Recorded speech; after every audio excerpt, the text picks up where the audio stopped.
We're learning about different types of patterns. Tell me what you remember about patterns.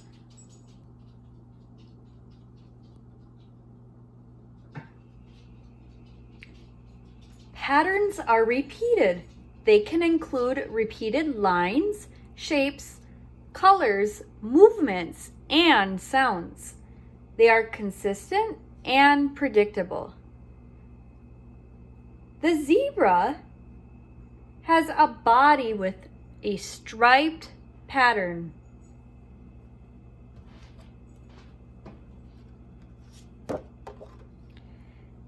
Many patterns have a purpose. The stripes of a zebra protect them from predators like lions.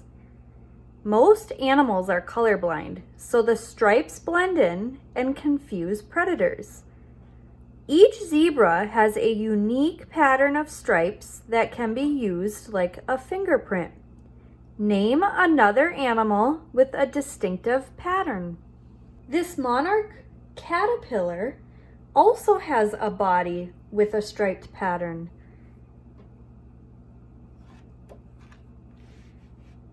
Patterns can be observed in nature. Monarch caterpillars have a distinct pattern of stripes.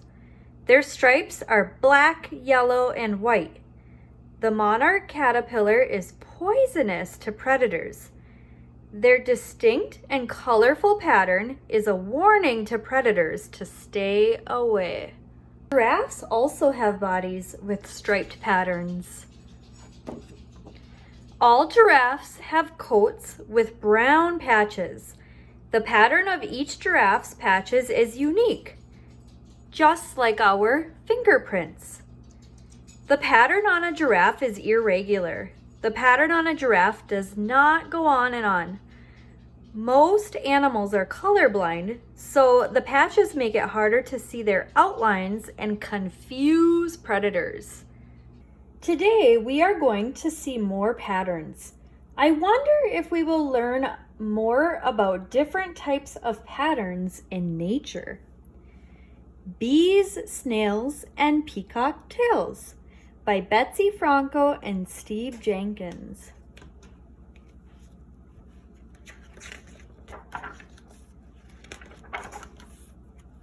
In the day and the night, on the land and in flight, tucked in hollows of trees, in the tide pools and seas, you'll find patterns and shapes from the snakes to the bees.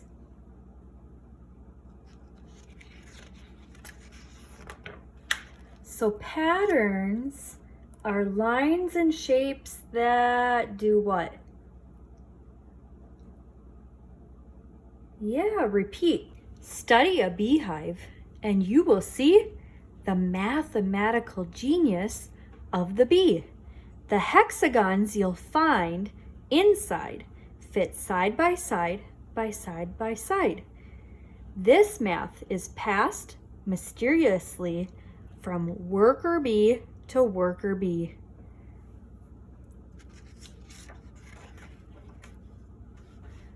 Moths show their symmetry every spring, flitting at night on fragile wings. Notice the colors and stunning eyes, perfectly matched on either side. Attracted to windows or candlelight, moths are kaleidoscope shapes in flight. So far, are the patterns in this book natural or man-made, meaning somebody made all of this stuff? Yeah, they're natural. Some spiders weave delicate tapestries that shine in the sunlight and sway in the breeze. They spin lacy lines, then go round and round. Their knowledge of shapes is truly profound. They sit in the center, admiring their art, and wait for those flies who aren't quite as smart.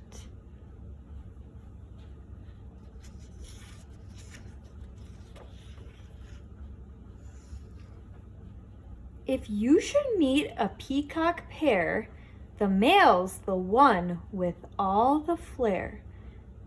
The female, who is rather plain, is dazzled by his patterned train. She watches as he struts and preens, his fan a blaze of blues and greens. Look up in the sky, and seasonally you'll notice it's filled with graceful V's. A knowledge of angles helps migrating birds to fly with less effort and also be heard. By forming a wedge, the swans and the geese slice through the air and travel in peace.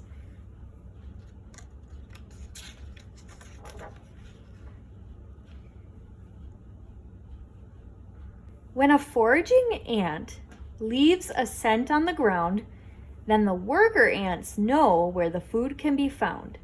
In a very straight line, they march home with the snack, knowing piece by small piece they can carry it back. In careful formation, they travel along. Their deep sense of teamwork is inborn and strong. By moonlight, a mouse who is bounding around leaves delicate prints all over the ground. In a pattern of 4 that repeats and repeats, 2 tiny front paws, 2 bigger back feet. On the dirt or on snow, the pattern you see makes the mouse part of nature's geometry. As he scurries around nibbling acorns and seeds and occasional insects, whatever he needs, till an owl takes flight to dine for the night, then the mouse and his footprints head out of sight.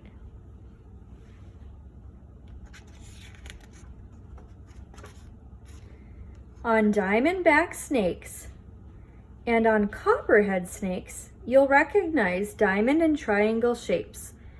The snake rubs its nose on a branch or a rock, then takes off its skin like a knee-high sock. Off comes the old skin, and waiting below, repeating designs appear in a row.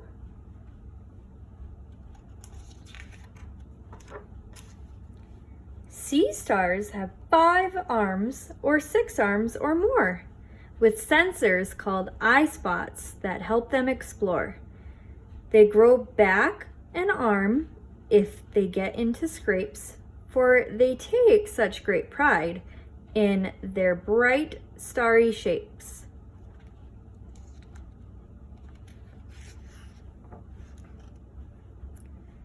The animal known as the pufferfish does not want to be someone's gourmet dish. Whenever it senses there's something to fear, it puffs itself up till it's almost a sphere.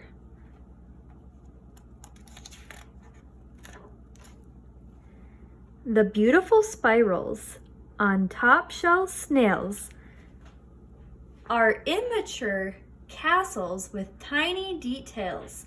The spirals go round, getting wider and wider, till you get to the snail, the shell's insider. So what kind of pattern is this? A spiral pattern. So there you have it. I think you'll agree that creatures on land, in the air, in the sea make patterns and shapes quite naturally. The end. Let's play a game. I'm going to hold up a picture and you need to tell me whether it's a pattern or not. This is a braid. Is this a pattern?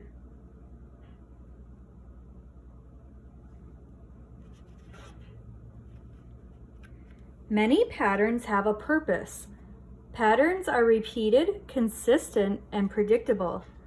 Braids are woven using a pattern. What can you name that is braided?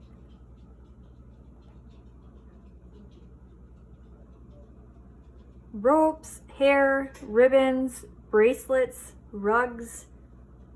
These are clouds. Are they a pattern?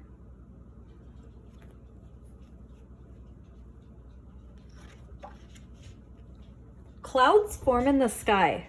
Clouds form different shapes and sizes. Clouds are constantly changing form and do not have a consistent shape or pattern of their own. So they are not a pattern. This is a bucket. Is this a pattern?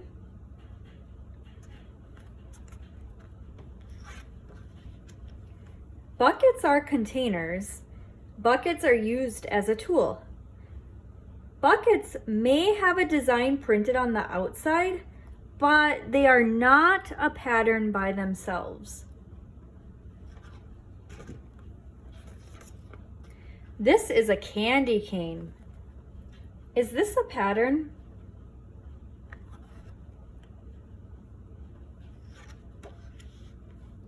Candy canes usually have a striped pattern using colors, often red and white stripes. Candy canes have an irregular pattern. Candy canes patterns do not go on and on. This is a flower. Is this a pattern?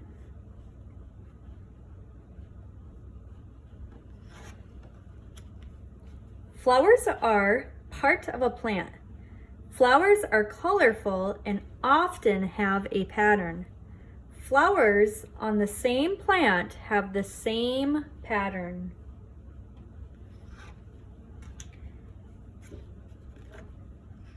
Polka dots.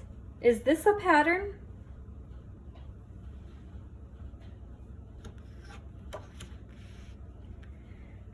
When we make spots or polka dots on things, they usually aren't a pattern.